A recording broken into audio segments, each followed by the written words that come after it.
Did it work?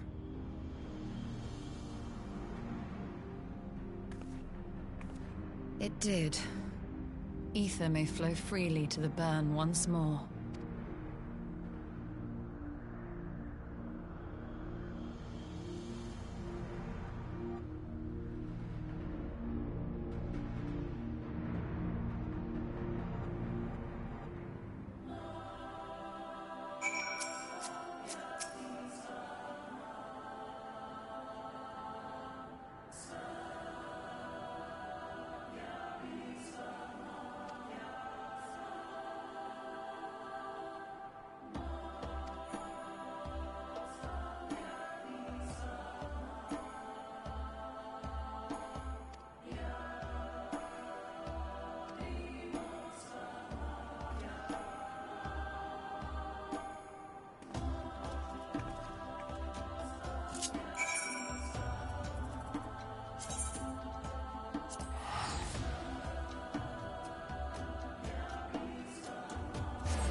Mistress Lys, Commander Aldin, it gives me great pleasure to formally welcome the city-state of Alamigo to the Eorzean Alliance.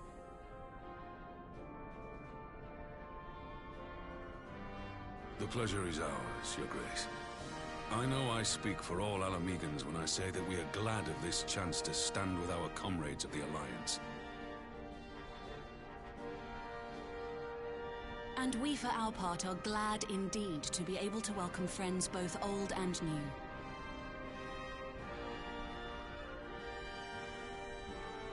Lord Hien of Doma, at your service. Pray, accept my heartfelt thanks for your generous invitation.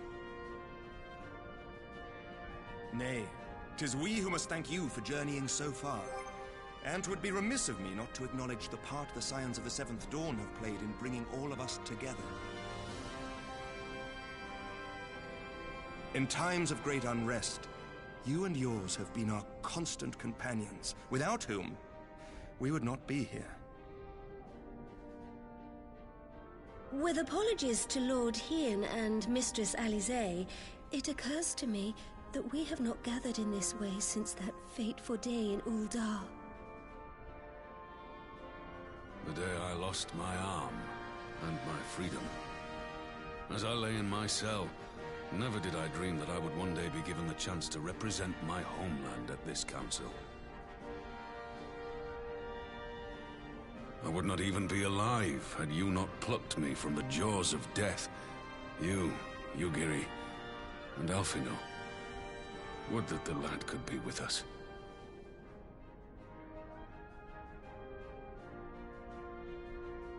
I too owe my presence here to Alphino, in so many ways. Until such time as he returns, I mean to carry on his good work as best I can.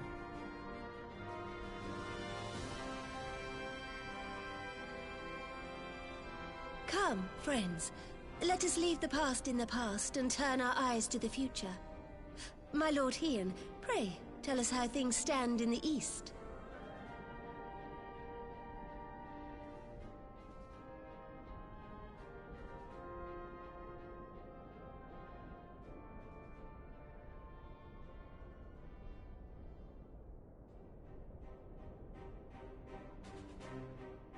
Having heard the rumors of dissent in Garlemald, I dared to dream of a peaceable solution.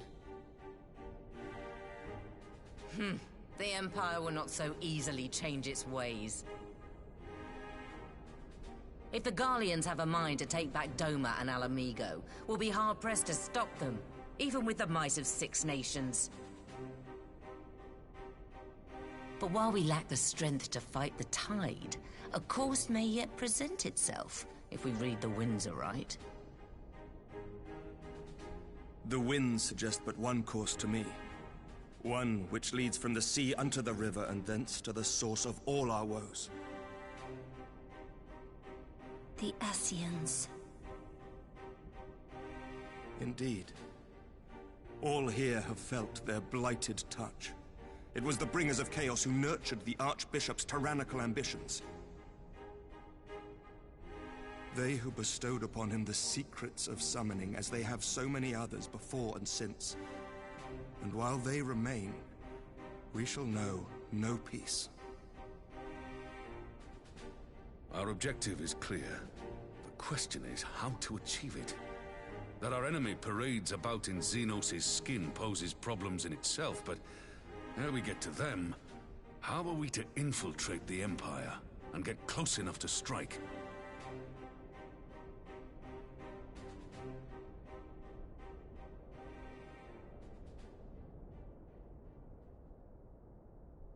While I see the wisdom in targeting the Ascians, an assassination attempt on Garlean soil would do little to aid our cause, even were it to succeed.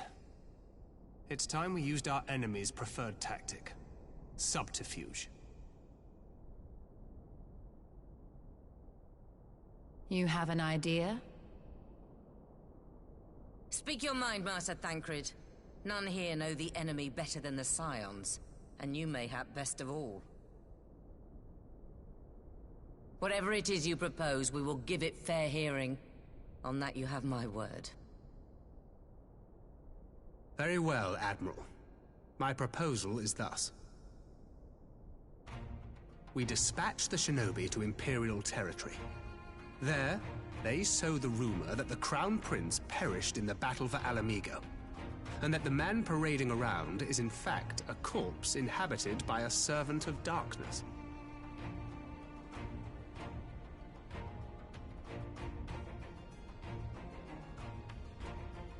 Well, it does have the ring of truth about it. And were the Garleans to learn that their future ruler is a puppet, the Empire would be shaken to the core. But at the risk of sounding stupid, would they actually believe such an unlikely story? I didn't.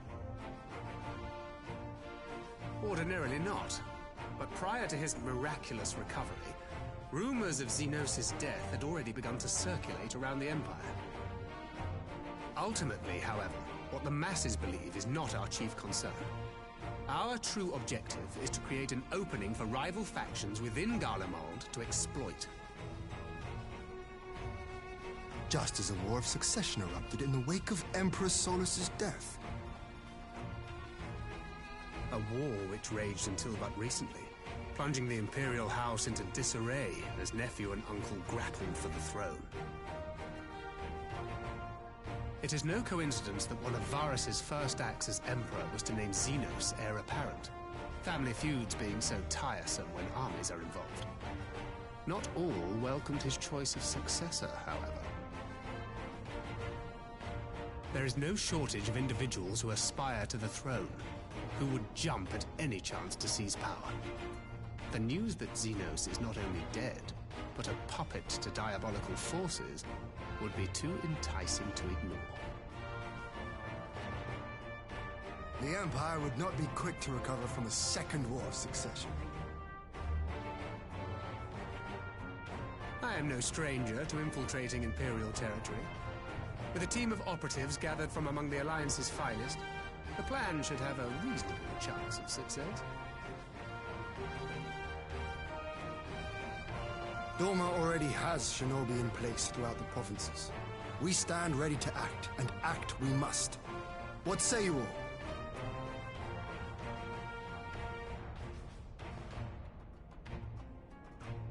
I'm for Master Thancred's proposal. We shine a light upon the Ascian and test the Empire's unity.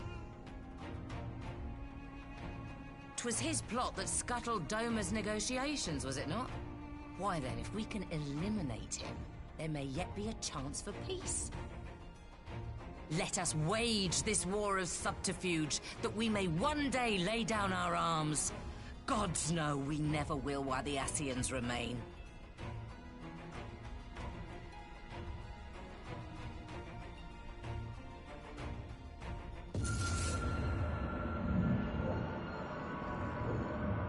That way. Sorrow.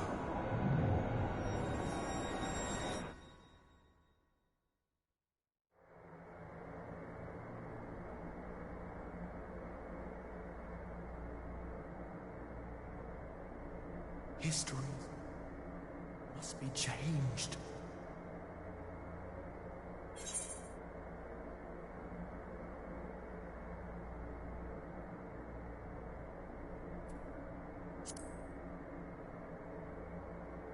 Ahead looms a calamity.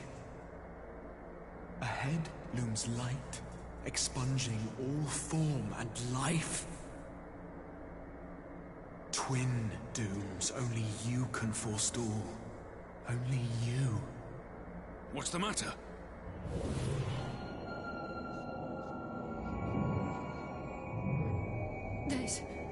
There's a voice! Spies in our midst? Nay, I sense no such presence. Let expanse contract. Eon become instant. Throw wide the gates that we may pass.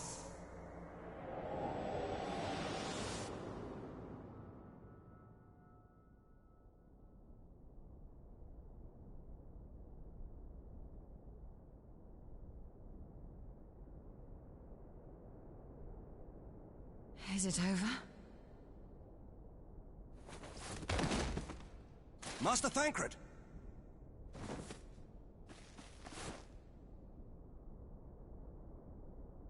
12 for Fend. Bear him to a private chamber. Have every healer make ready. Swiftly!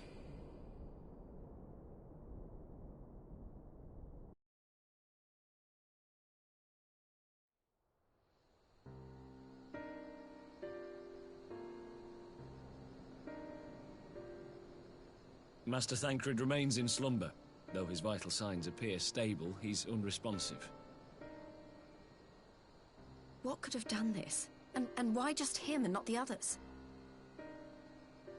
I'm afraid we could not identify the cause, milady. Our examinations revealed no wounds, nor the presence of any poisonous substances. Gods, that only makes it worse. You're to let us know the moment there's any change, all right?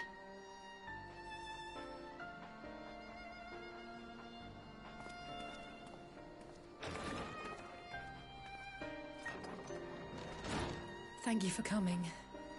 Knowing Thancred, he would apologize for being otherwise engaged at so crucial a juncture.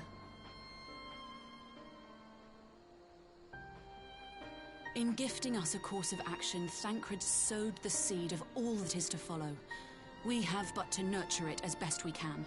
To him, I would say, rest easy, that he may wake to enjoy the fruits of our labors.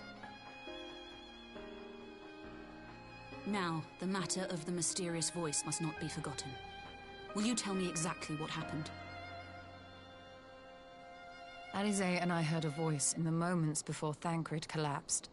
It was accompanied by a severe headache, as if something were clutching at our minds. Did you experience the same thing?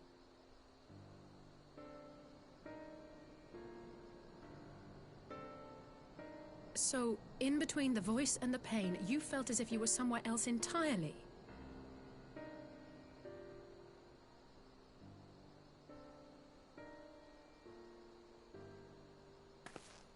Your testimony confirms my suspicion.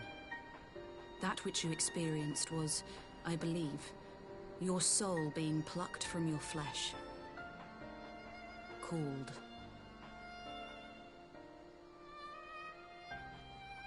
Cold.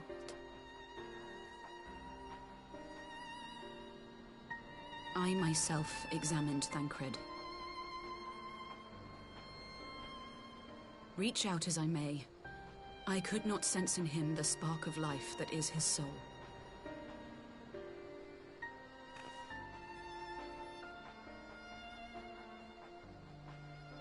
That Thancred alone was stricken so is likely due to his heightened sensitivity to the effects of ether, a consequence of his prior possession by the Ascian, the Hebrea. The owner of the voice, whoever it may be, reached out to you, called your souls, and in so doing, caused you and yours such pain. But if that's true, where exactly are we being called to? I know not. Yet one thing is plain. Whoever waits for you on the other side is possessed of a power unlike any I have ever known.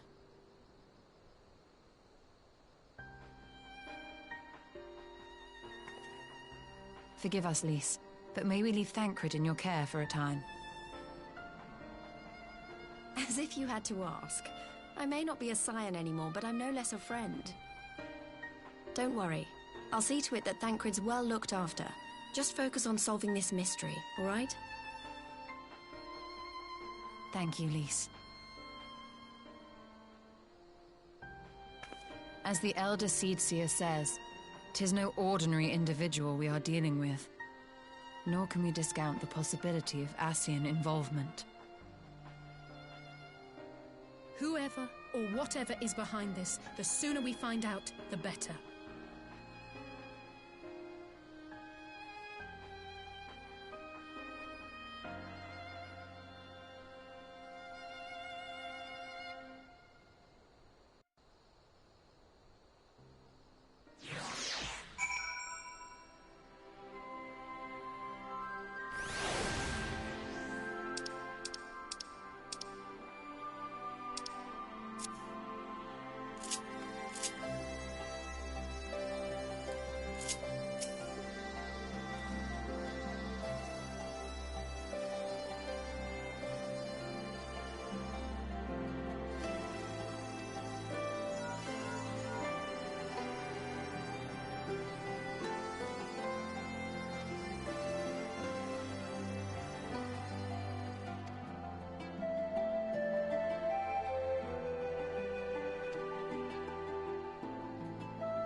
Urianger!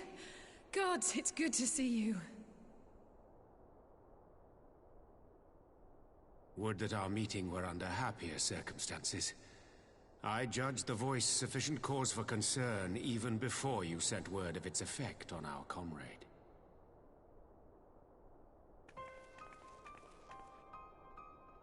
You heard it too, then?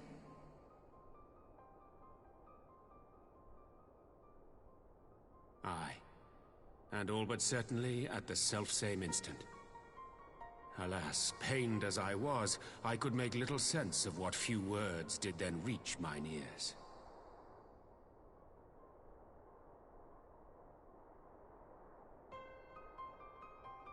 Who do you think is responsible? Could this be the Ascians doing? That I cannot say. Not when so little is known. Ere I indulge in speculation, I would examine Thancred with mine own eyes. To Alamigo, then, without further delay. One other thing. During my visit to the Far East, I observed a strange phenomenon. Thou referrest, I presume, to the localized reduction in etheric density. Well, that spares me the trouble of an explanation. Yes, I noted precisely that at two apparently unconnected locations. I take it the phenomenon is not limited to the Far East. Indeed not. Of late, our agents charged with surveilling the beast tribes have spoken of little else. In every corner of the realm, they tell of places in which the ether hath grown thin. Naturally, my suspicions first turned to primal activity, but the areas thus affected betray no evidence of summoning. I must confess to being quite perplexed. If the same phenomenon is being observed in multiple locations on opposite sides of the world, we may safely discount regional factors. Needless to say, this warrants further investigation. Indeed, I shall make it my task to...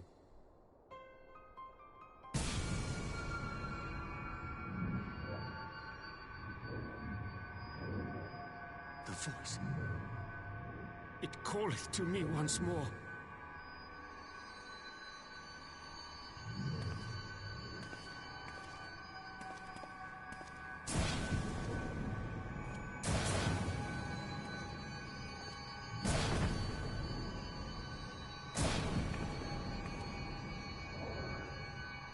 I hear it too.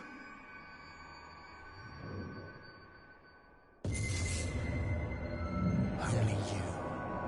Only you. No! Ishtola! Urianger! Throw wide the gates.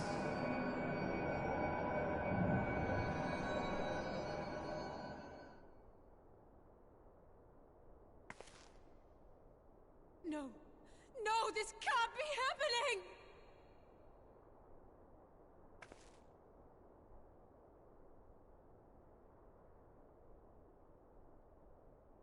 Y'shtola! Urianger! Open your eyes!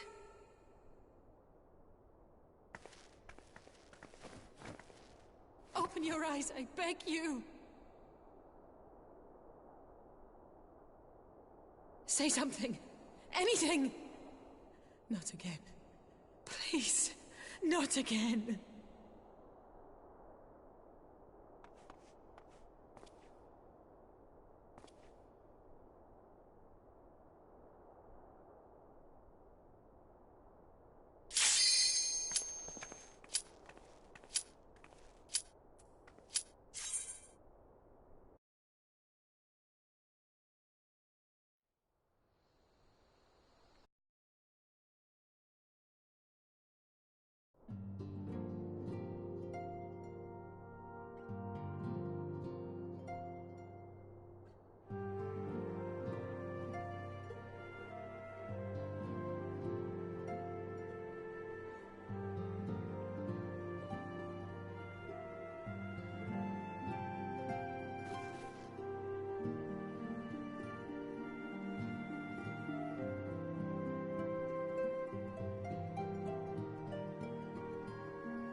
Here he is, my lady.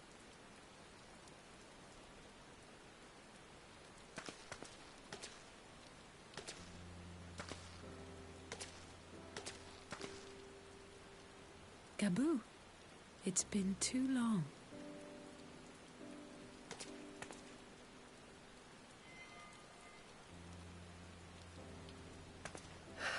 I'm afraid there's been no change. If he can see or hear us, he has given no sign.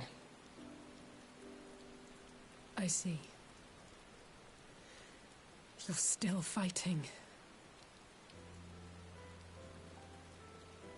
I'm proud of you.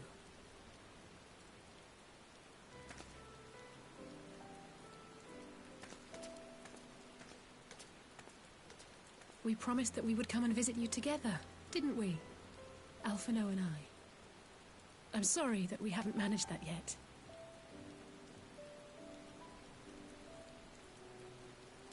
You know, with the three of us like this, does it not remind you of that night? Of the stars beyond count twinkling in the heavens? I was feeling pretty low back then. Powerless. But I knew that my brother was close by if I needed him, and that the others would be waiting for me back at the Rising Stones. Not like now.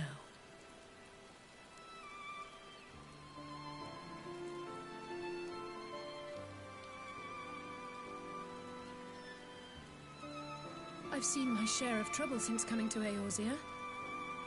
Been reminded again and again of my limitations, of how little I can change about this world. And I've come to know the sorrow of parting all too well.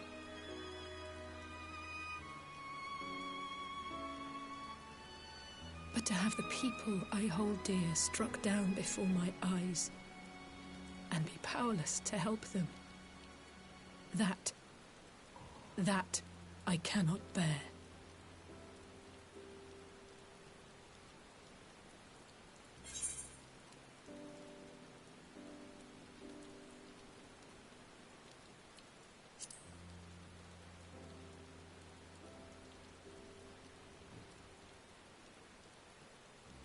No, I don't. You're right.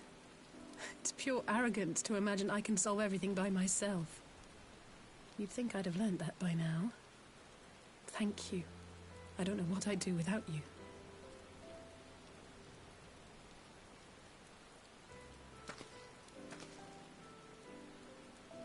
Well, that's more than enough brooding for one day. Come on. We have friends to save.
The Populares no longer present an obstacle.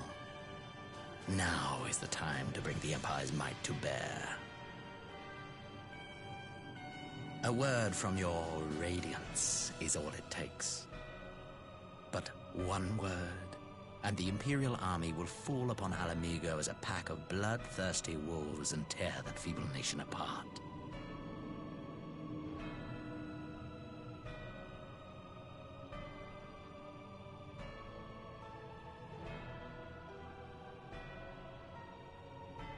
Have you no words for me? Despite the lengths I go to, an emissary playing the part of a fool.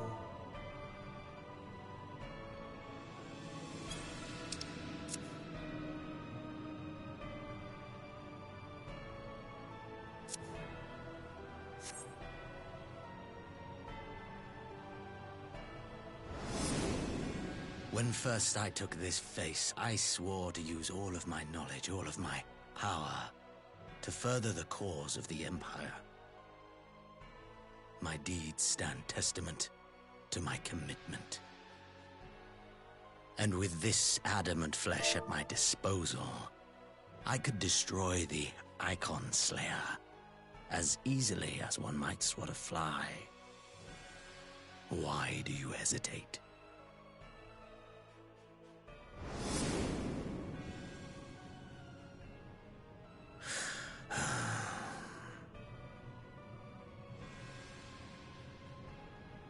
Our enemy is resourceful. Though victory is certain now, it will not remain so indefinitely. Deliberate if you must, but be quick about it. We'll speak again when you have unburdened yourself of doubt. Until then, I take my leave, Father.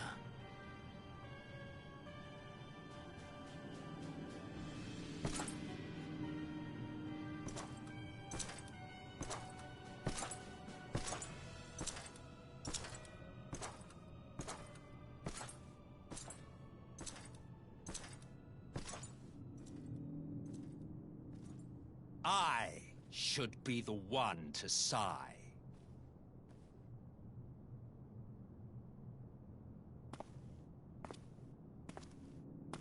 I played my part to perfection. I had earned my rest, and then, thanks to La Habrea's crowning act of idiocy, our favorite emissary sees fit to summon me back. Elidibus was ever a warrior. A most tiresome trait, would you not agree?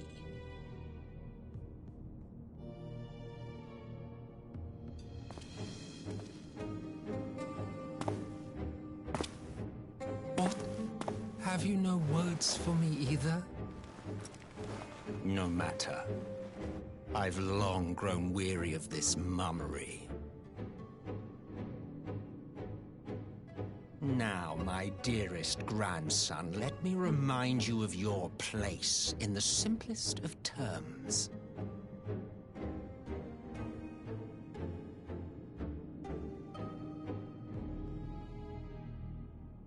You do not make judgments, you administer them. Swiftly and to the letter. Naught else is your concern.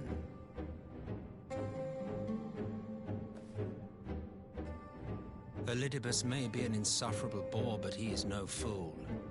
His choices as emissary seldom err.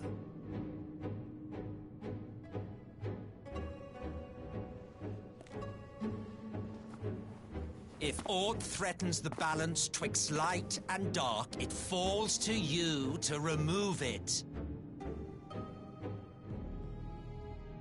Be it by your own hands or by your armies, you have ample means at your disposal.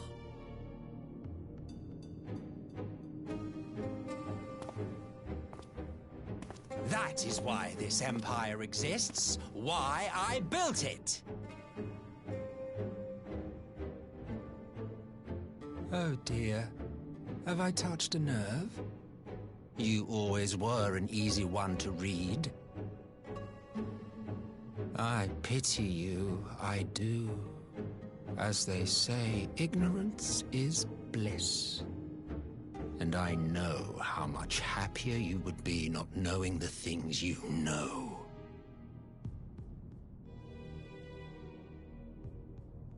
The founding father was an Ascian, and he created the Empire solely for the purpose of sowing the seeds of chaos.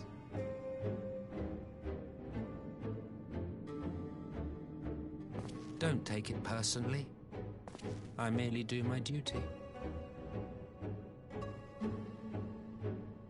To bring about a calamity requires no small amount of power, and there is no surer way to obtain such power than by collecting powerful pawns.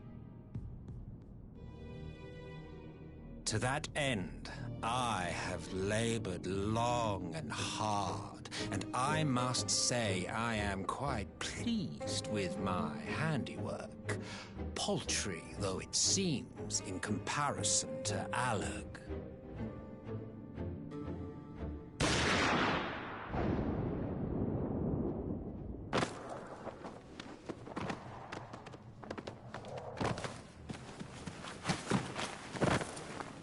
You fiends are overfond of your own voices.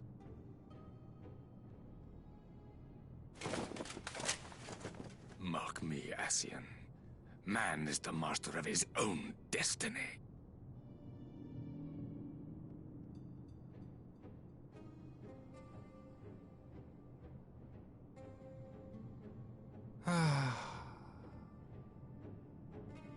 Such a waste of time and energy, both yours and mine.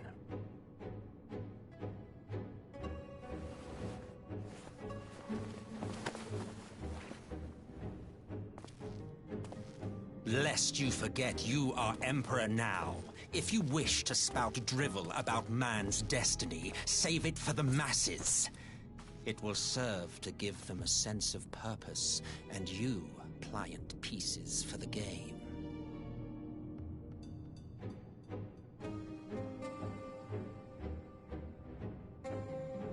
Oh, do stop sulking, boy.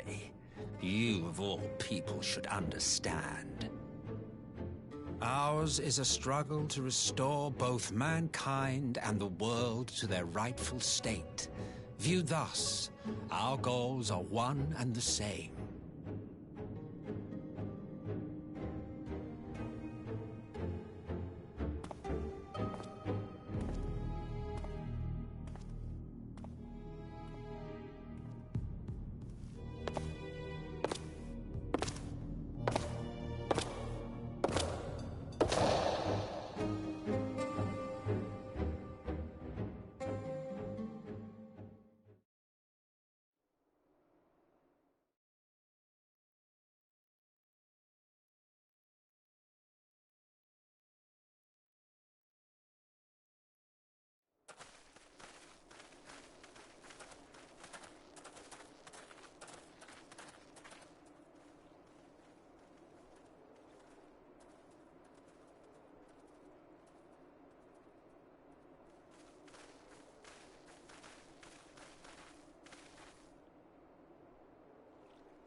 I'm glad you've come, though I'm afraid there's little in the way of good news.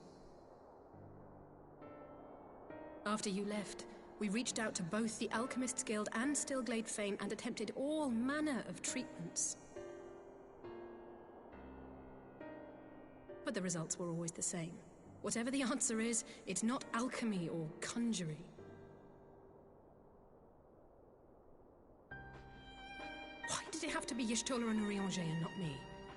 Out of all of us, they are the ones who could feasibly have solved this puzzle. And Alphino's still missing. God, it's all going wrong.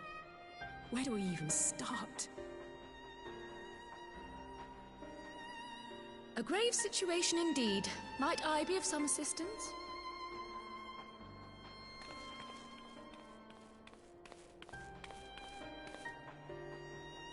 Cryle! I did not think you well enough to travel. When word reached me of the plight of our friends, I could not well stay away. As a fellow scion, not to mention your erstwhile mentor, this is one of those times you should feel free to call on me, regardless of my personal circumstances. Yes, I should have thought of that. Thank you for coming, Cryle. We would welcome your insight. And I should be happy to provide it. Now, what's this I hear about Alphino heading into Imperial territory? That boy always did have some funny ideas. Do you remember the speech he gave when he was accepted to the Studium?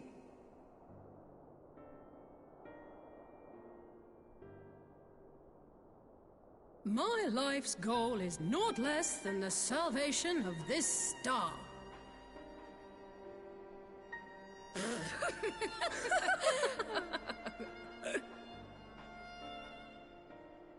That particular grand pronouncement has been a source of great embarrassment to him, as you know. But the fact of the matter is, he meant every word and has lived his life accordingly. Yes, he remains altruistic to a fault, but I'm worried he was too fixated on his goals to see the dangers, as has happened before. You needn't be so concerned. Though his values remain the same, Alphino is not the blinkered boy he once was. Slowly but surely his eyes have been opened, thanks to a certain someone. A certain someone whom he'd be mortified to learn had heard about his little speech. Mum's the word, eh?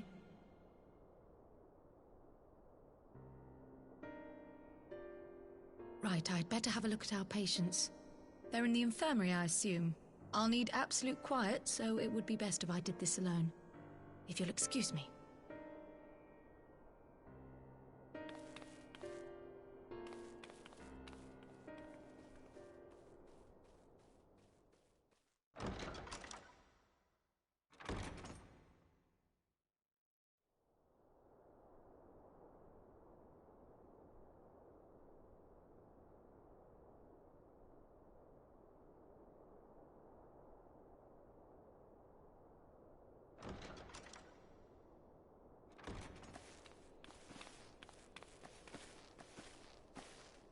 All three are in fine physical health. At a glance, I would say they were merely sound asleep. Except for the fact that I couldn't sense the slightest trace of them in their bodies. It's as if their souls have taken leave of their physical forms. Ah, yes. The Elder Seedseer made a similar observation. I've read the report. When you heard this mysterious voice, you described feeling as if you were somewhere else, yes?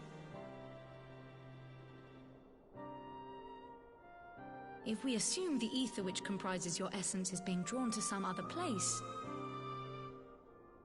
then it may be possible to follow the trail it leaves behind, just as we did in our search for Thancred. I wasn't around for that, but I can't imagine it was easy. Oh, it wasn't. But that's no reason not to try. I will have need of Master Matoya's crystal eye if I'm even to make the attempt. So I suggest we pay her a visit.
come to disturb my peace again, have you? I hide myself away in a cave, and still you people insist on pestering me with your problems.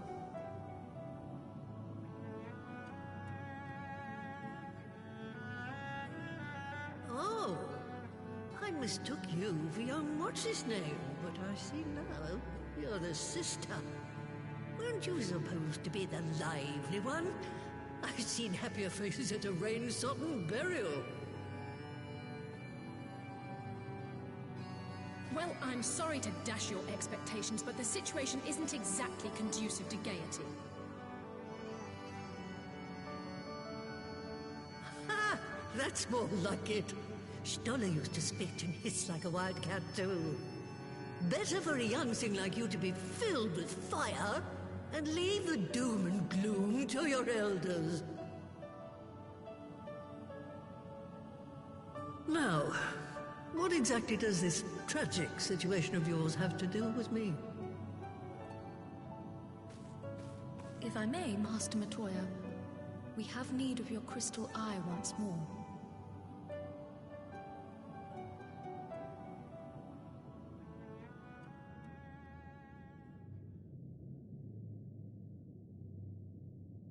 And Stoller is one of the afflicted, is she? Very well. She may be an ungrateful stray, but she's my ungrateful stray, and I'll not see her buried before I am.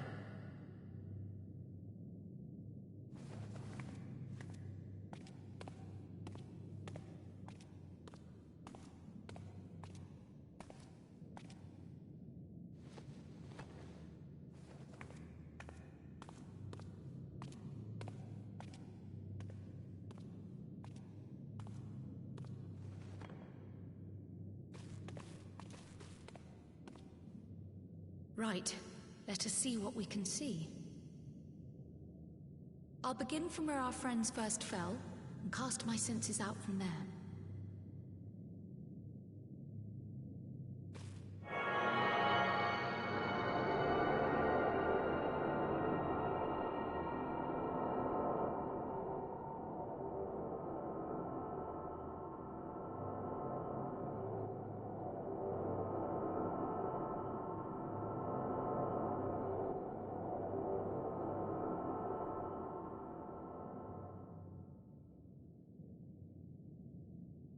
What is it? Did you find them?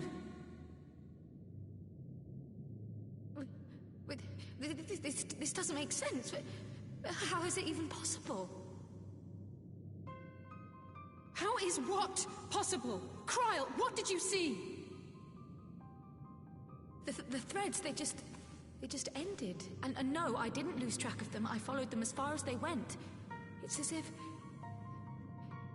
they were cut off. Could their ether have dissipated if it had? Oh gods! Their bodies are just husks. It's like the broodmother's daughter all over again.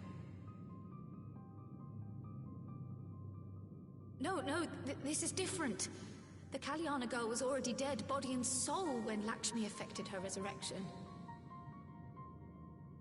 Aye, let's not jump to conclusions. If their physical forms yet breathe, and show no signs of wasting, then it follows that their souls must still be intact somewhere. But where? That's the question, isn't it, girl? Death has not taken them to the ethereal sea, yet there are no tracks left for us to follow.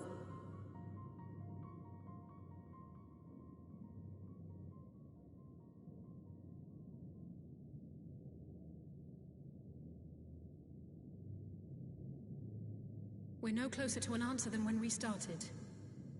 But knowing their souls are still out there is progress of a sort.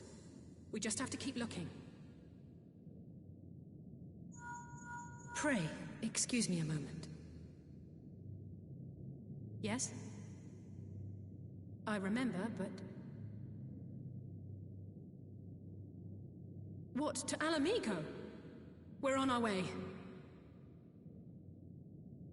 That was Lee's. Apparently, a group of Populares have defected to Alamigo, and Maxima, the envoy Alphino left with, is one of them.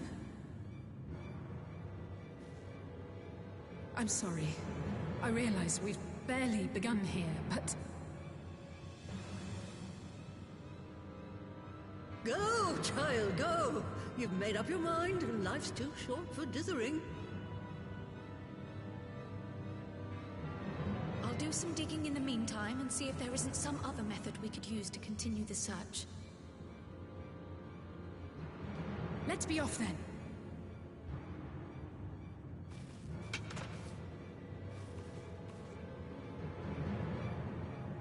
Oh, not again. The enchantment barely seems to take these days. I chalk it up to old age, but I rather doubt it's that simple.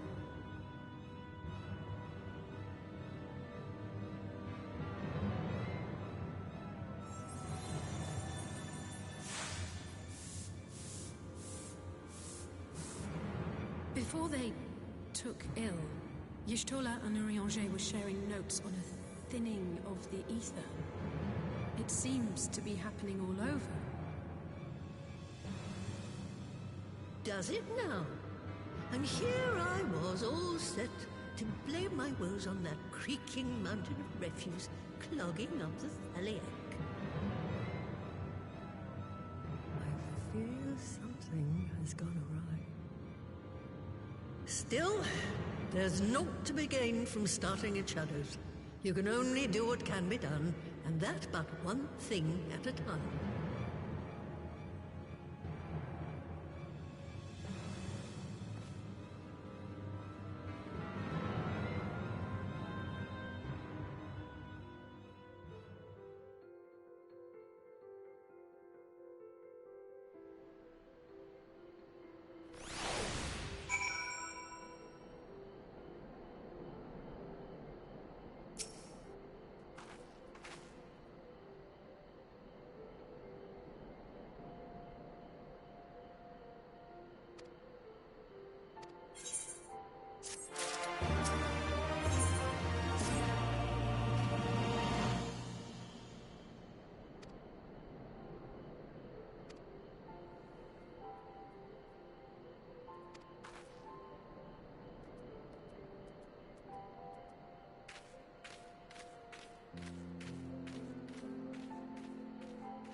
I'm sorry to drag you halfway across the realm, but when Maxima mentioned Alphino, I thought you'd want to hear the news in person.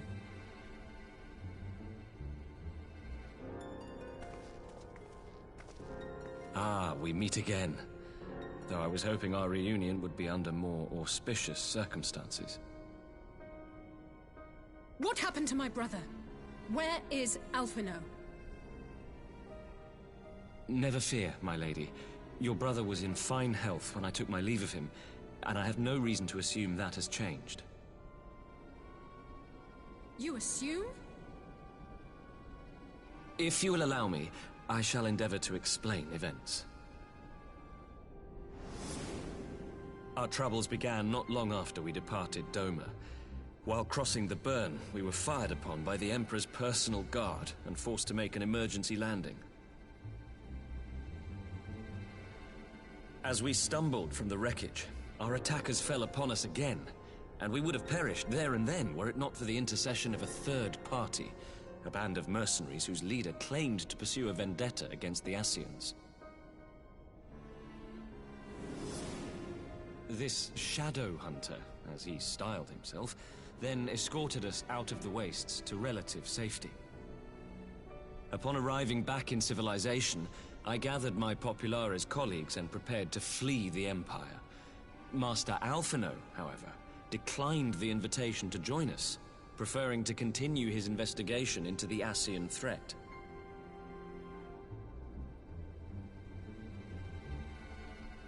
Well, at least he's not lying in a heap in the burn. Tell us more about these Ascian hunters. Who are they?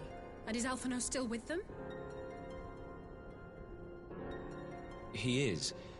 As to who they are, I'm afraid I have nothing to tell you. Beyond the fact that they root out and destroy Ascians, they were unwilling to divulge anything which might serve to identify them. They would not even reveal their next destination. But Master Alphino asked to accompany them all the same. Since parting company with your brother, we've been engaged in a game of cat and mouse with the Emperor's guard. We made our way through province after province, finding the army busy restoring order wherever we went, until we finally arrived here in Alamigo. I cannot thank Commander Aldin enough for giving us such an unexpectedly warm welcome. I'm not inclined to turn away refugees, no matter which land they call home. And if they can tell me how things lie in Garlemald, all the better. On that subject, there is much I would tell you. During the course of our journey, we heard tales that an entire rebel army had been slaughtered in the space of a single night. It would seem my former comrades grew tired of putting down uprisings in the conventional manner, and chose instead to bring a formidable new weapon to bear. Details were sparse, but the rumor alone was enough to dampen the flames of rebellion. I have also heard reports that several companies have withdrawn from their designated provinces and begun marching westward. It is my assessment that the Empire's forces are mobilizing for a large-scale military engagement. Westward? You mean they're getting ready to invade Alamigo? We knew this was coming, but not that it would be so soon. We've barely even begun to shore up our defenses. They won't stop an invading army. No, they won't. Dispatch messengers to the Alliance leadership requesting reinforcements, and send word to our officers in the field to hasten completion of those border fortifications. Prepare to meet the Imperials head-on!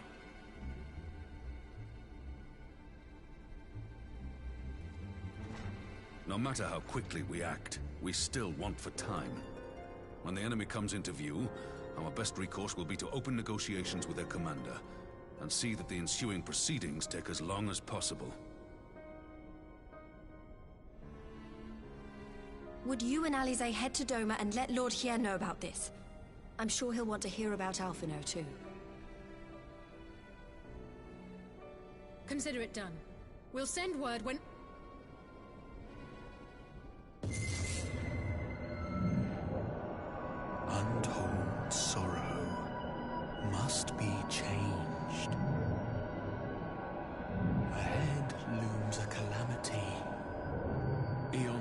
instant. Throw wide the gates.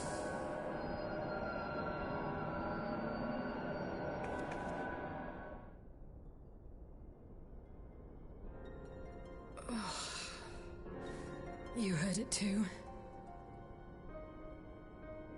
Well, at least we're both still standing. Oh, thank the gods. I thought we'd lost you for a moment there. Why does this keep happening? I wish I knew. Nothing we've tried has brought us any closer to an answer. We'll keep working on it. But first, we need to go and see Lord Hien.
It seems the engineers have matters well in hand. Should the barrier work as we intend, Doma will be free to reinforce her allies in Alamigo without fear of weakening her own borders. Honored friends, the time has come to put your hard work to the test. Start the generator.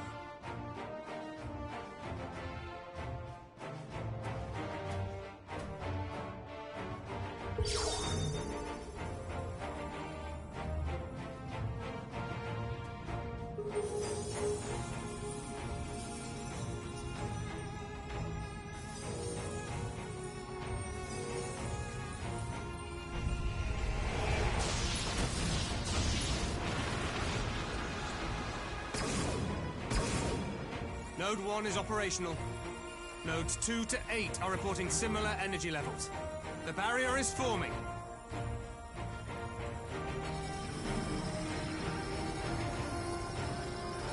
$1,000 yards. 2,000. 3,000. Expansion remains smooth. No fluctuations detected.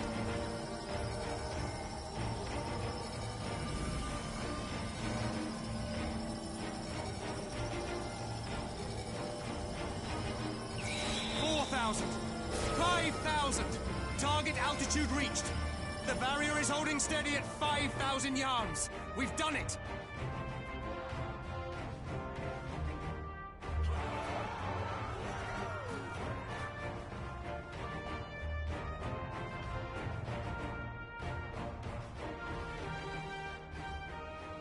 Is that an Imperial airship? Of all the rotten timing. But this is a gift, Mistress Alize. They can test our new wall for us.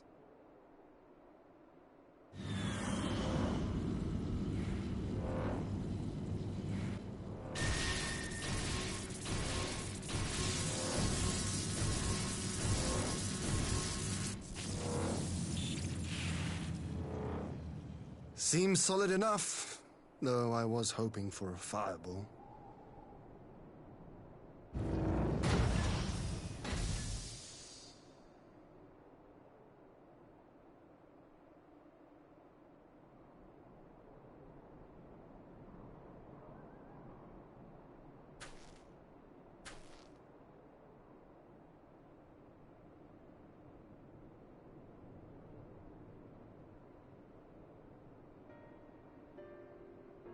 By the gods, it's Alphino. What are you? Let me go! He has my brother! Lower the barrier!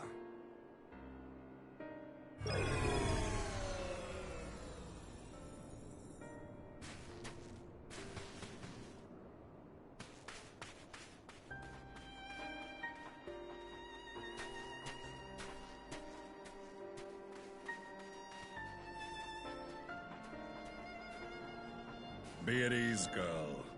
The lad is not dead, merely locked in slumber. No, not him too.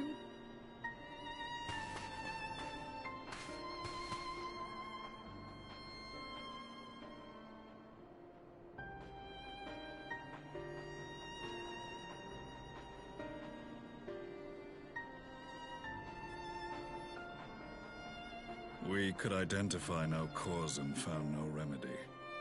Thus I sought to return him to Doma, and into the arms of Lord Hien himself, it would seem. It is a day for fated reunions. Would you not agree, adventurer? Or should I address you as the Warrior of Light?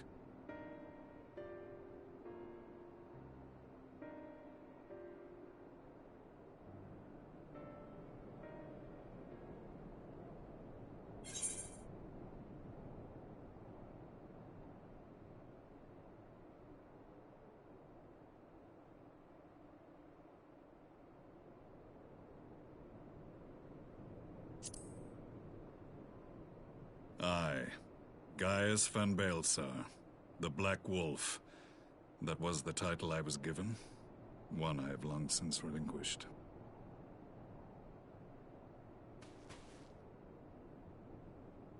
Stand down. The legatus of the 14th Imperial Legion died in Castrum Meridianum. I am no more than Gaius Baelsar, a man without rank or allegiance. Impossible! There's no way you could have survived! Do you remember how it unfolded? How I was deceived by La Habrea?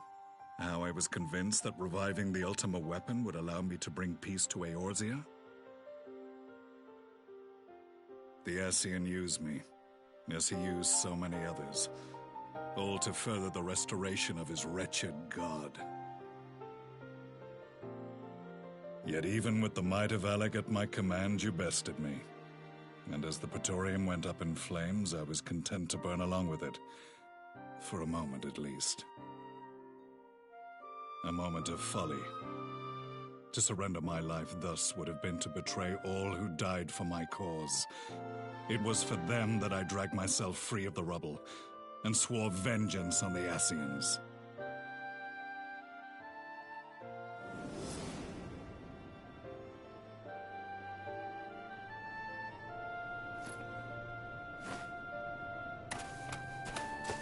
The Black Wolf has shed his pelt, never to return to Garlemald or her legions.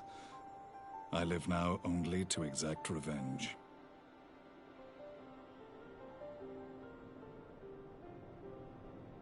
My principal quarry was to be La Habrea, whom I gather you have since ushered onto oblivion. But so many more remain. Long as their kind lurked in the shadows, laboring to sow chaos throughout our world, I would see each and every one dragged into the light and put to the sword. Are the Scions not of like mind? In this single respect, perhaps. Then I shall continue the partnership the boy began, and share what intelligence I have acquired. Among the Ascians, the Black-Masked Ilk are subordinate to those who wear red. This you already know. Yet among the Red there exists a hierarchy. Those set adrift with the shards clearly stand below those still joined to the Source. Nabriales, who once dared to intrude upon the Rising Stones, belonged to the former group, and while he was indeed a dangerous foe, his powers were inconsequential next to the paragons of the Source. The first was La Habrea, who plagues us no more. There is also the white-robed Elidibus, and the elusive Emmett Selk, about whom little is known. We have files on La Habrea and Elidibus, but I believe this Emmett Selk is new to us?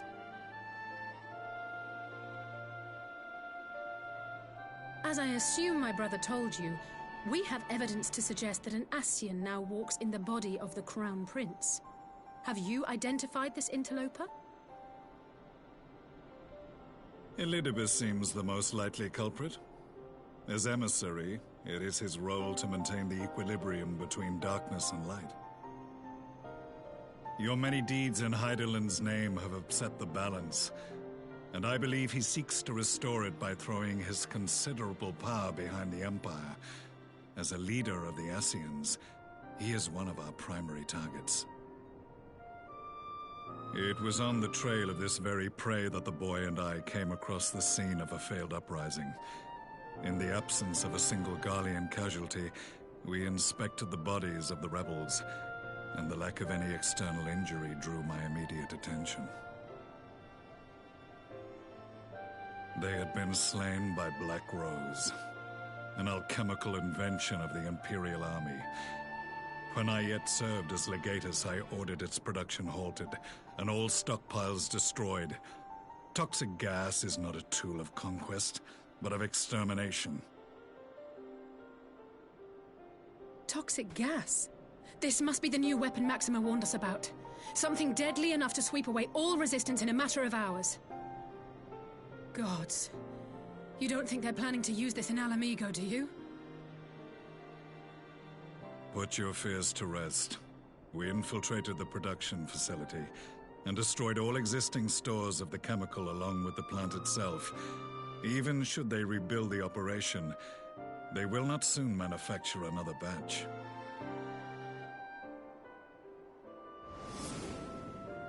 Regardless, I would draw your attention to a directive we discovered in the plant's records.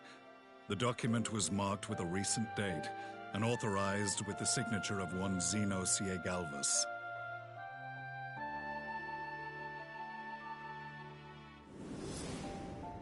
A dead man signing the death warrant for thousands. 'Tis bad comedy.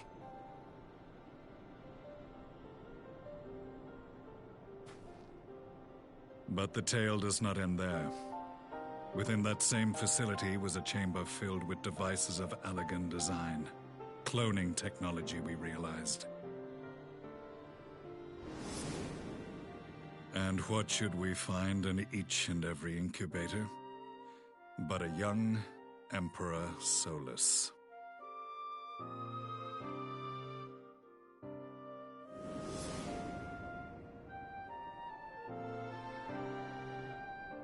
All of which prompts the question, were the Ascians responsible for these abominations, or was it the will of the Emperor? I must know which hand guides the Empire. Though I have given up my rank, I am yet a son of Garlemald, and I will fight for the future of my homeland.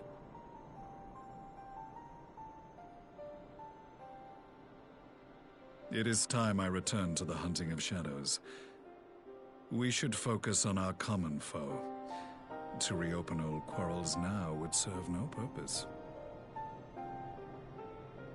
You saved my brother's life, so I'm willing to let sleeping dogs lie. But in truth, it's not my decision to make.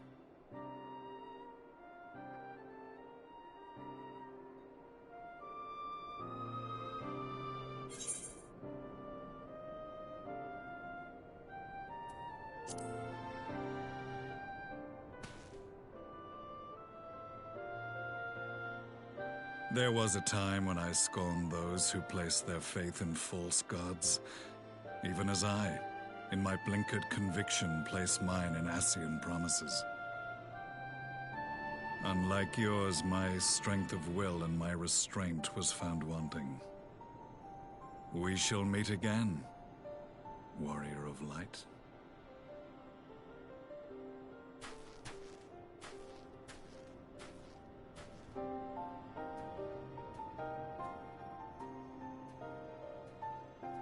So that was the infamous Black Wolf. An unexpected ally, to say the least.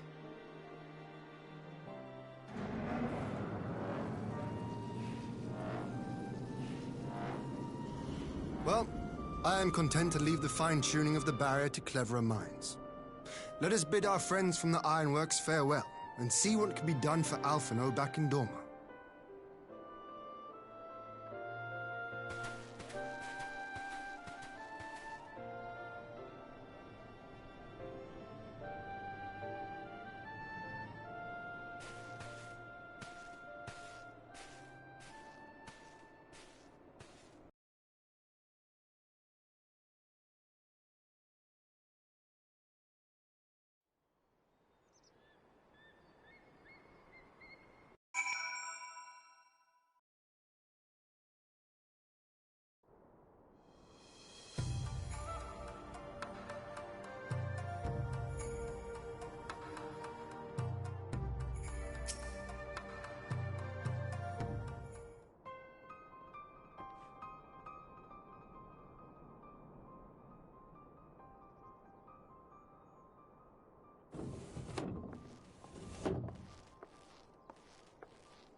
Our supplies at Black Rose have been ruined, but the new plant is already under construction. We should have the first batch ready in time for the offensive, Your Radiance. See that you do.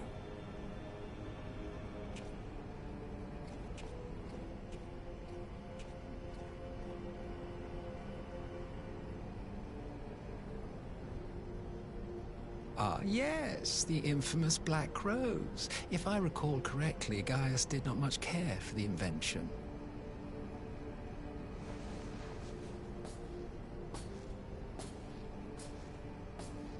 A ruthless and indiscriminate weapon indeed, this airborne poison. It seems you are capable of making decisions worthy of your bloodline. With no gift for sorcery, we Garleans must look to Magitech to even the odds. If it spares the needless deaths of our soldiers and serves the cause of this empire, there is no method I would not employ. How very noble of you. Truly, though, I must commend you for embracing your role as Emperor. You play the part of the determined ruler well. Sometimes even I catch myself believing.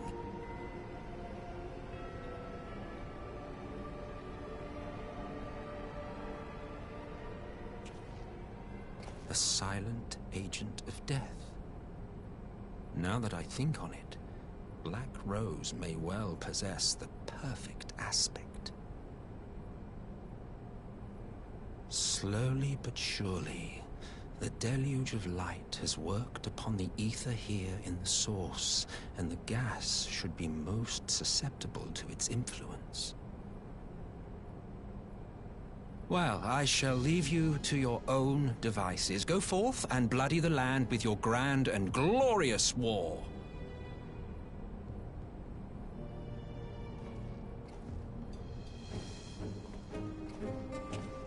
While you do what, precisely?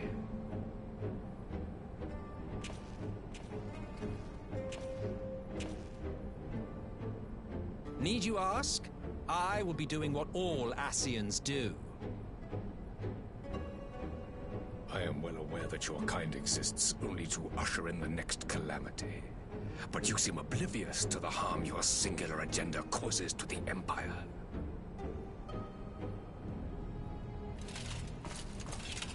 You cannot have forgotten the events which followed your mortal demise.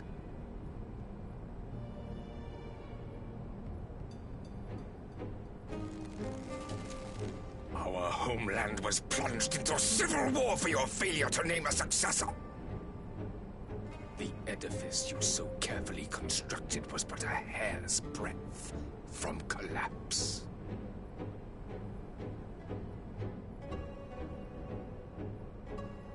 Are you truly so naive?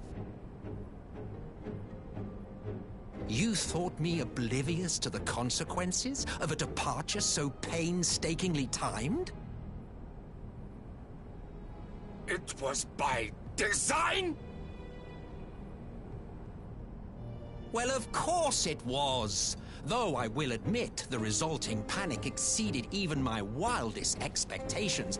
But how can you be surprised? Throwing the world into disarray was the very purpose for which this nation was, as you say, so carefully constructed.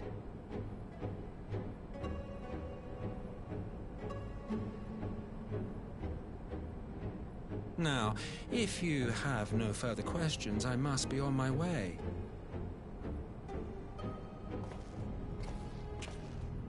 Since we may not meet again in this lifetime, it would be remiss of me not to offer a word or two of gratitude.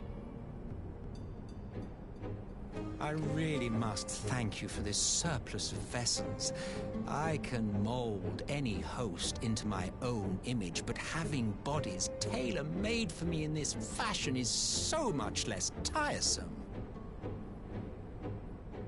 You dabbled in elegant cloning techniques, yes?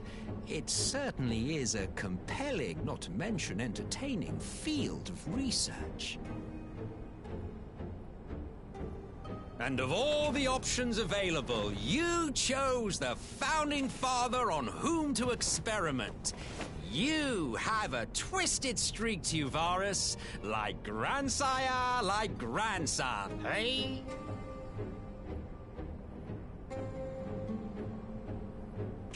If events play out as planned, this will become something of a family enterprise.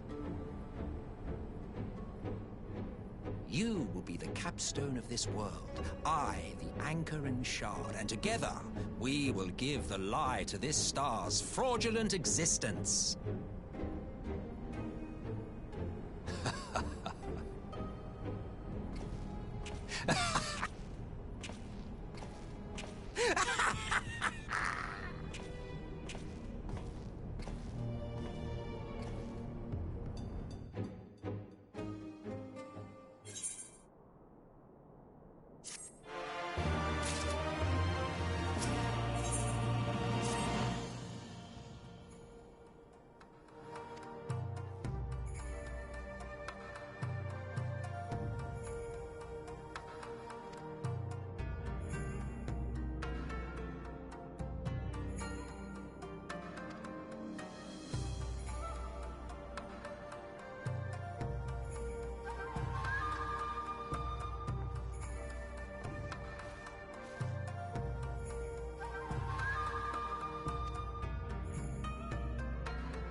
Welcome back, you two.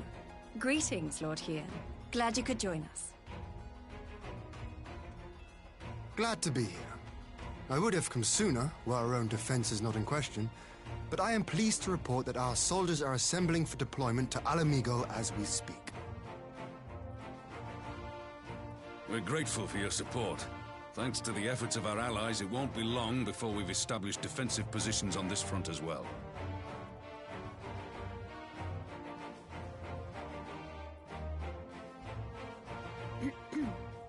We have some good news too. Alphino has come back to us. As for the bad news...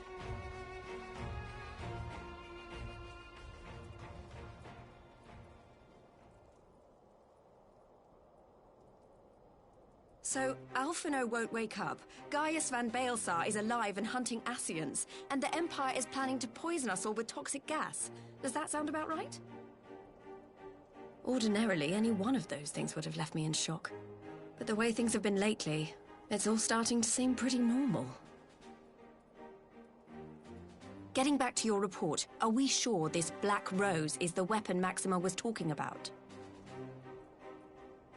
It fits the description.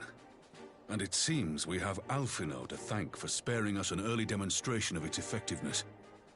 I have a feeling this won't be the last time his bravery in the Empire will serve us here in Eorzea. The threat of an unknown weapon has had us all on edge. But now that we know what we're dealing with, we can take steps to defend against it.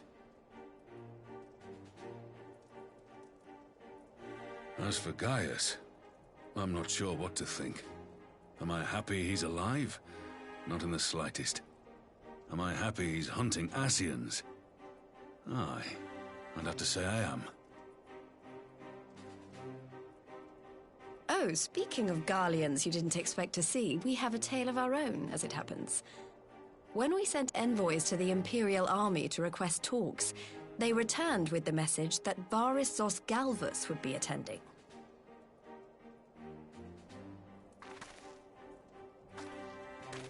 The Emperor himself.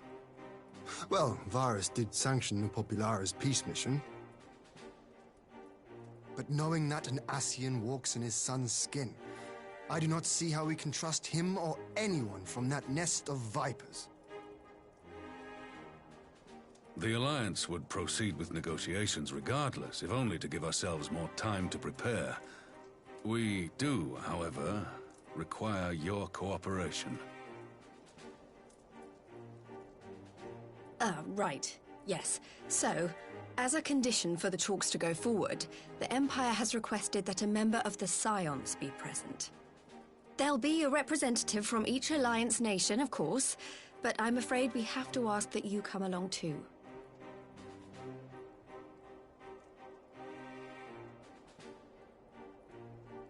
God, Lise, you know how much I hate politics. But then, what choice do I have? Alphino and the others aren't going to do it.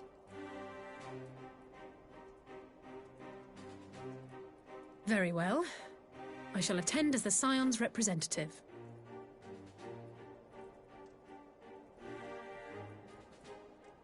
In case you're wondering why I didn't ask you, the Empire also requested the presence of Eorzea's champion.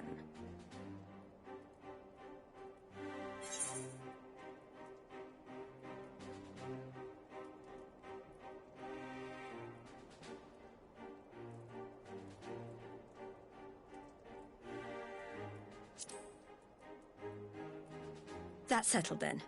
We don't know what Varys means to bring to the table, or why he wants you there, but having you close at hand will make all the difference.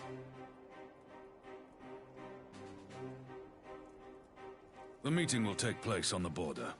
Anticipating an early assault, we mean to position the bulk of our forces nearby. The Alliance leaders should already be on their way. Once you're ready, we can head out and join them.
Esteemed representatives of the Eorzean Alliance, on behalf of the Garlean Empire, I thank you for inviting me here today.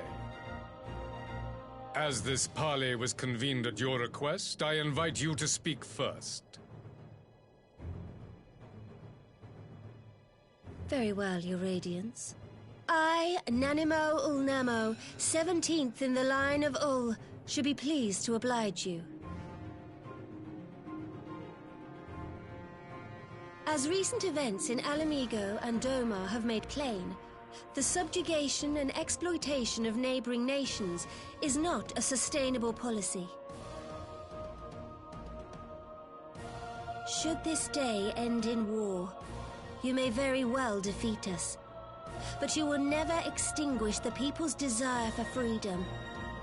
Though it may not be in our lifetime, there will be another revolution, another war, and the cycle will continue. Doma has entered into a concord with the nations of Eorzea, a partnership wherein we recognize one another as equals. Garlemald could be afforded similar treatment. You need only set aside your ambitions and join us in paving a path towards peace.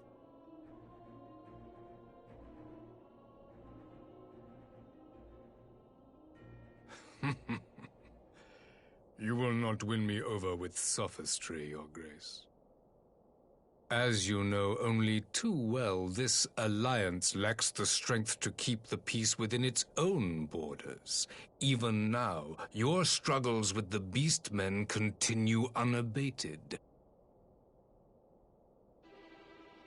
Divided, you sow this fertile soil with the seeds of your differences and reap naught but discord and chaos for your trouble. Eorzea must be united under one leader.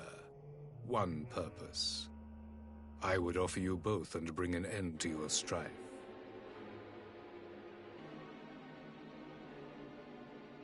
With all due respect, Your Radiance, the only thing that you offered the people of Alamigo was fear and hopelessness. The citizens of Doma can also attest to the meager arms of Imperial rule. There is no purpose to be found in a life of oppression, each day more uncertain than the last.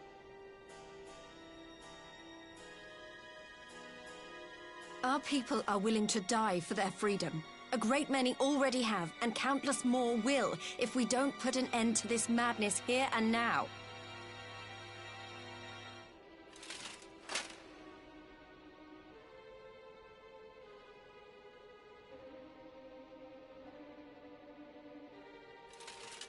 We brought order and stability to your lives.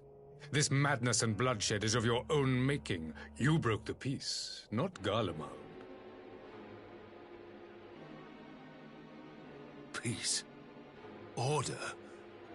You kill our peoples, despoil our lands, take everything that is ours. And what? You expect us to lick the boot that grinds our faces into the dirt?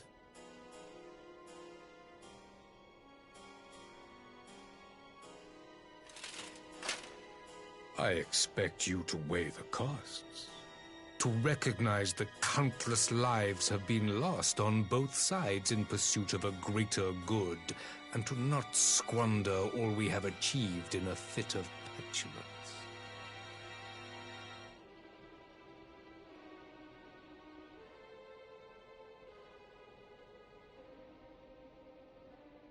Your Radiance, I fear I can personally attest to the dangers of pursuing one's vision with such righteous fervor.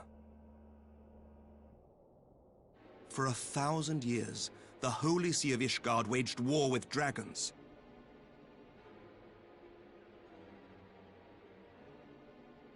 A 1,000 years of sacrifice, of sorrow and hate, in which we bathed in the blood of friend and foe alike.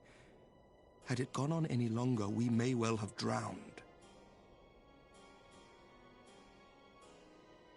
Yet we have chosen to raise ourselves out of this bloody spiral, and have since made peace with our former enemy.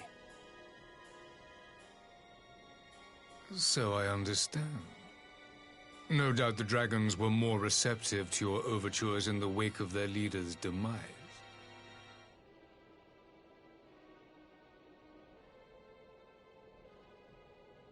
You speak of peace, yet use war to achieve it. Your father would not have bothered to obscure his intent with honeyed words.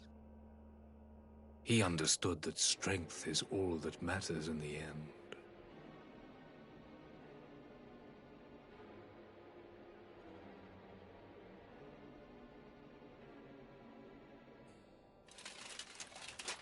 Without his clarity of vision, I can but wonder what will become of Ishgard and her people.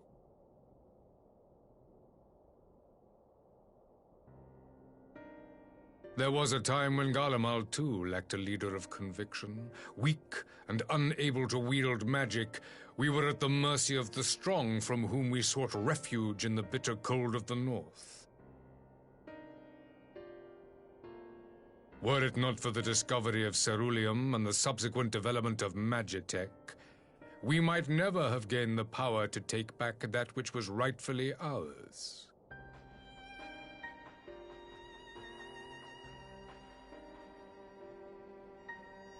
You speak as if your people were the first to have been driven from their homes. Limsa Lominsa was built by wayward souls in search of a place to call their own. On the shores of Vilbrand we found it, and from those humble beginnings did we grow and flourish. And all without robbing our neighbors of their liberty.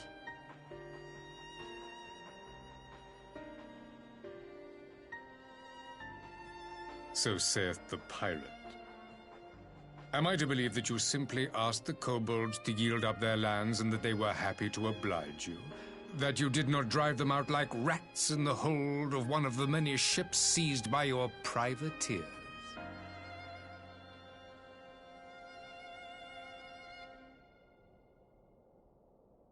I will concede that after centuries of exile, reclamation may be mistaken for invasion. Nevertheless, it is not. And those who till stolen soil have no right to object when cast out in turn.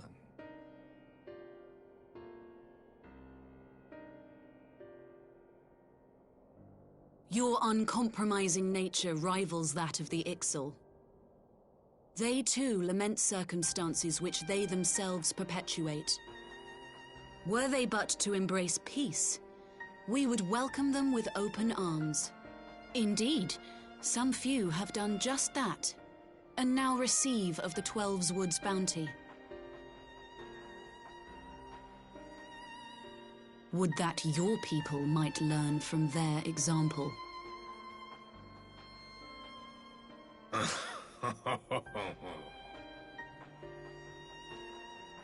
You dare compare us to the Birdmen?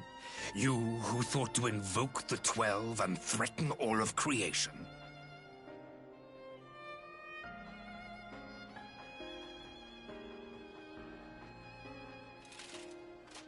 I came here in the hope of finding some speck of common ground, but I see now these discussions will accomplish nothing. Despite what you people may believe, I am not wont to choose the sword over the olive branch. 'Tis but a pity men are loath to accept one without first being shown the other.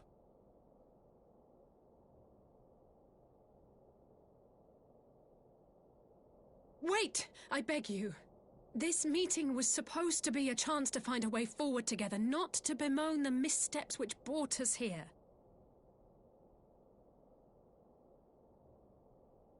Please. If you truly consider violence a last resort, there must be a way we can come to an agreement.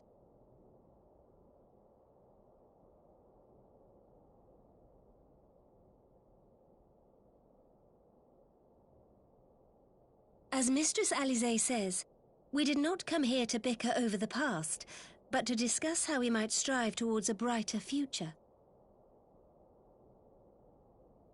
Emperor Varys, may I suggest a short recess, that all present might compose themselves prior to beginning anew?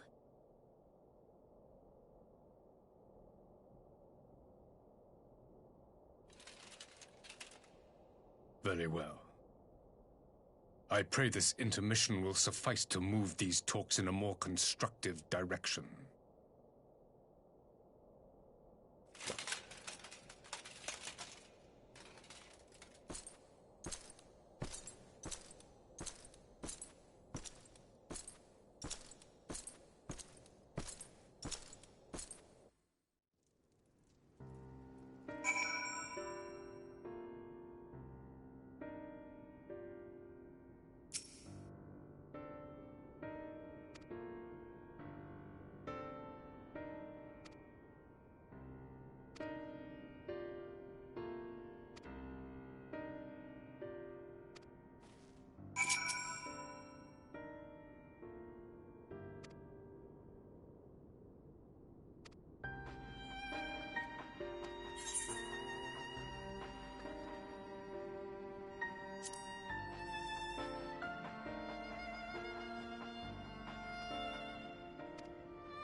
Now then, who would have the floor? Before we resume, I wish to offer you an apology. After you graciously accepted our invitation to discuss an armistice, we have done naught but rebuke you at every opportunity. I believe I speak for all of us when I say we are deeply sorry for our discourtesy.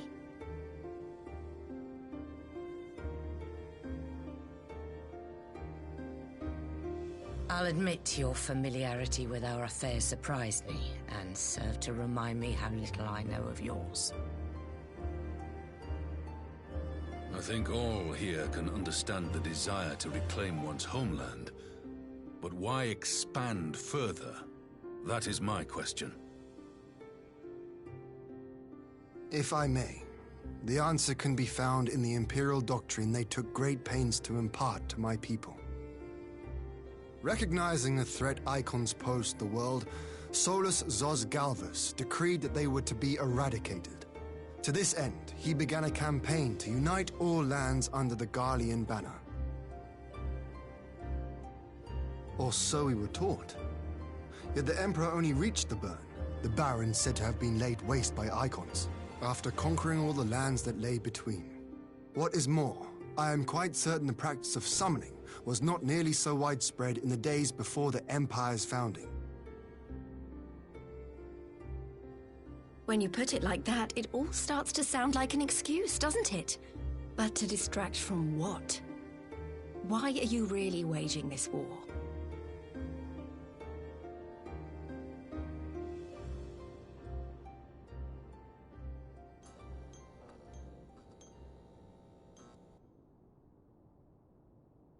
Finally, you ask the right question.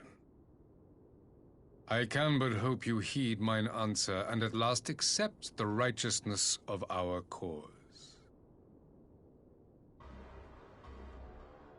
My goal is this: to return the world to the way it once was, the way it was always meant to be. In doing so, mankind will be made whole once more.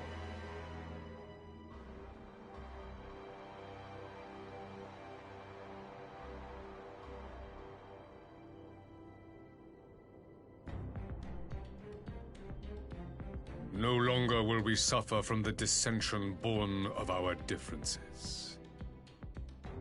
There will be but one race, a perfect race, as we were when time began. What in Rulga's name are you talking about?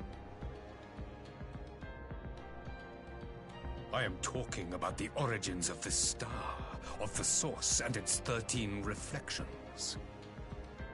At the instant of the great sundering, 'twas not only the world that was shattered, but mankind itself. Thus were we divided into myriad races, each with its own unique imperfections.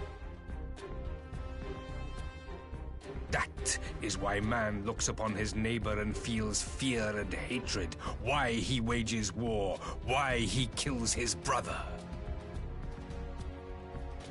You all in your own way have proven as much today. The peace you seek is but a fleeting solution to a fundamental problem. One which calls for more drastic measures. To bring about everlasting peace, our worlds must be rejoined.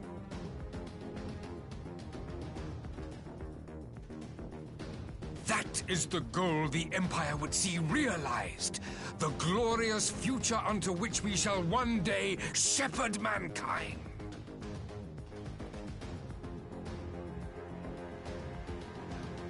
A rejoining of worlds. I have heard this tale of the Source and its reflections before. Are these not the self-same desires as the Ascians? Emperor Varys, do not trust in their words. They will lead you to your doom. My father thought to use them, but in the end he succumbed to their temptations. He embraced summoning like so many other pawns before him. Do not tell us you mean to do the same.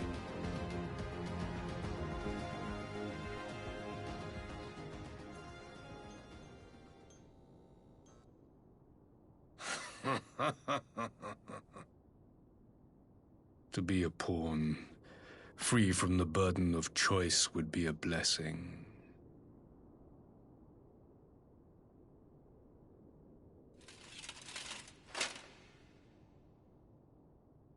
But I forswore that privilege the day I learned that the Garlean Empire was built by the hand of an Ascian.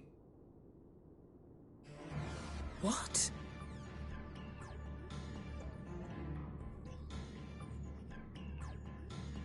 Yes. My grandsire, the former Emperor, is of their number. And who better to build an empire capable of bringing about the calamitous change we desire? Would you condemn me for this alliance? For bowing to the will of these shadowy masters, when the prize is true and lasting peace?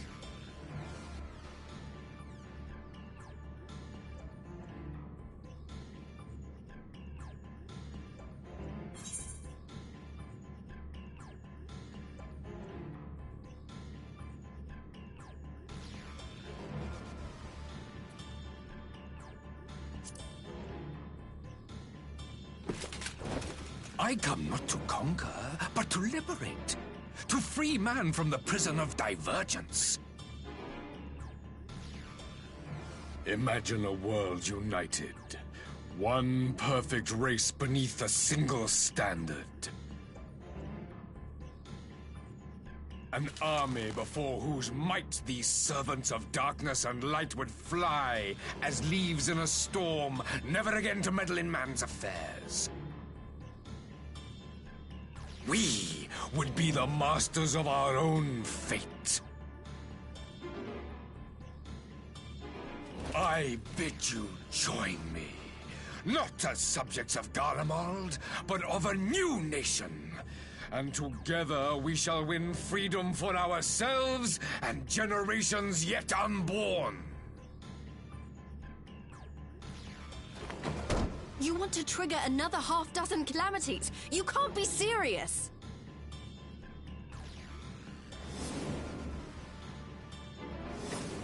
Have you forgotten how many died? There will be no one left! Do you truly imagine we would aid you in your bloodletting? It is unthinkable! Unconscionable!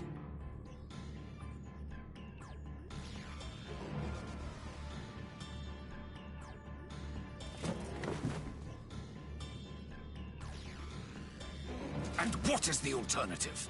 To be as cattle waiting for slaughter? I would have us work together, that we might take fate into our own hands!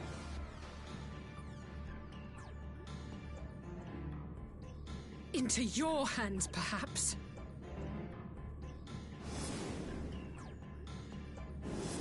But what of the other worlds, your radiance? With every calamity, you obliterate a star and every soul that dwells on it.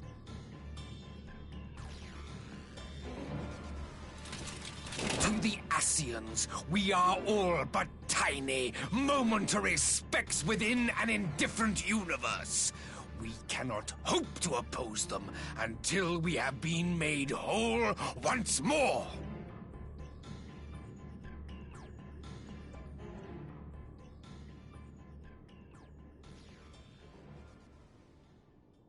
Are these truly the words of Garlemald's ruler? The flaws and foibles which you so abhor are what make us who we are. Every nation, even yours, Emperor Varys, is made whole through the combination of these imperfections, the strengths of one compensating for the weaknesses of another.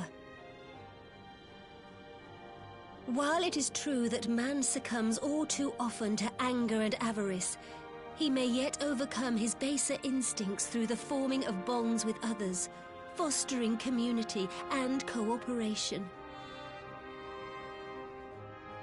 That the protector of an empire should not only reject these fundamental truths, but seek to change them at so dear a cost to life is indefensible.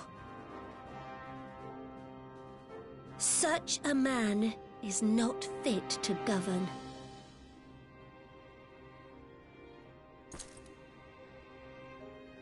And you, warrior of light, would you refuse me as well?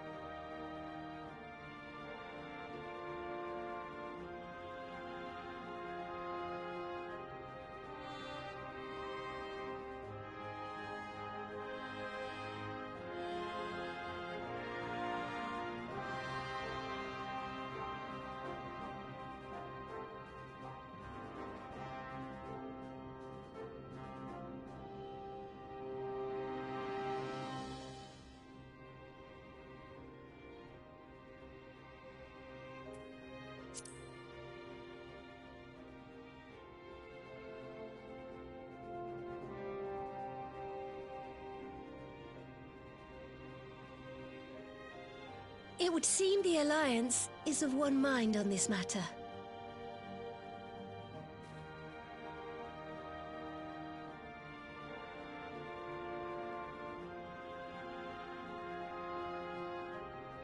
You Eorzeans never cease to disappoint me.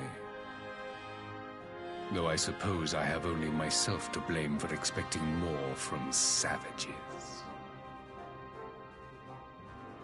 This discussion is at an end. I bid you make ready for our next meeting. It will not be at the negotiating table.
I'm not sure what I was expecting from our meeting with the Emperor, but it wasn't that. Still, at least we know now what he's really after. Aye, a future built on a mountain of bodies. I too want the Ascians dead, but not at any cost. The last of the reinforcements from Dorma arrived not long ago. I pray it will be enough. Given the Emperor's stated goal, this is a battle we can ill afford to lose.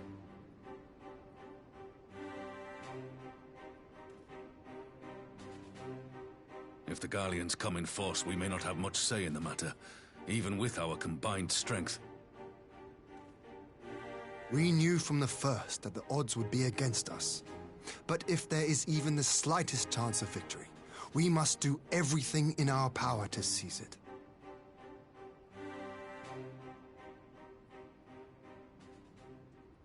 We must seize it, full stop. Here!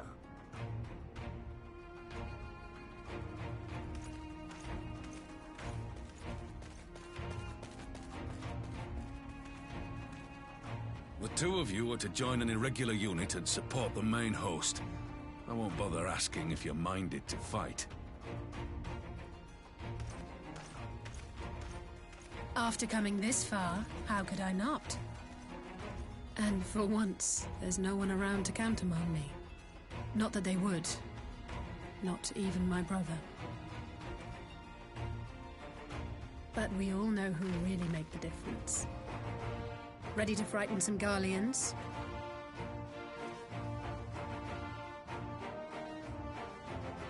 I wouldn't want to be on their side.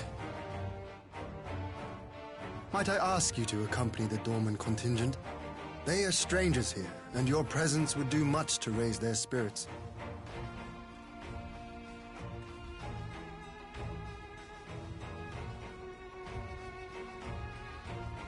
We would be honored. When our people stride out with you in their midst, I dare say the Eorzeans will feel an ilm taller themselves. High spirits have a way of spreading. What I wouldn't give to join you. But my duties as field commander will not allow it. I'll leave the front lines in your capable hands.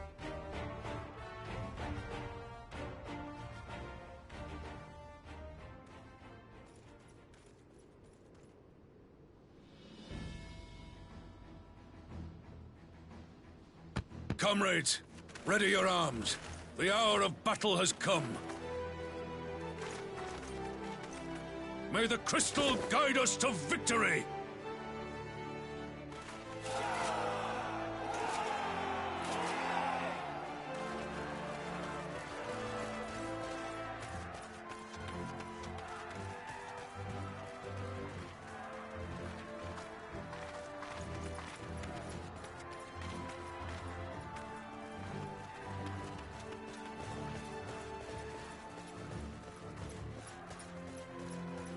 Since the others couldn't be here, we'll have to fight twice as hard. If Alphinaud wakes to find the Imperials have won, I shall never hear the end of it. It's strange. I thought I would be terrified when the fighting started.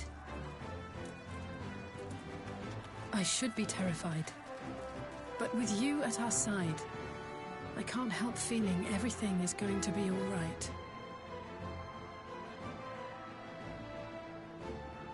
So please, don't you dare leave me alone.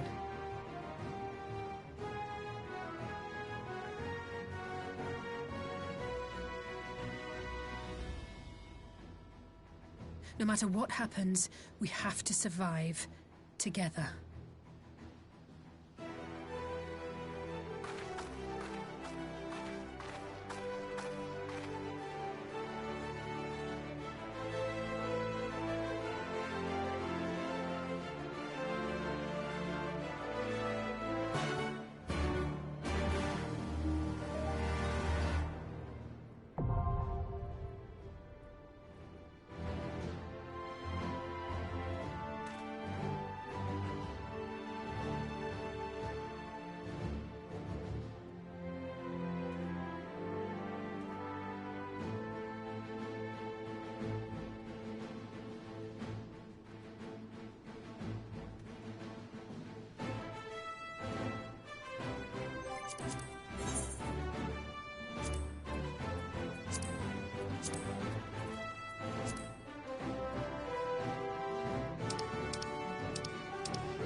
you.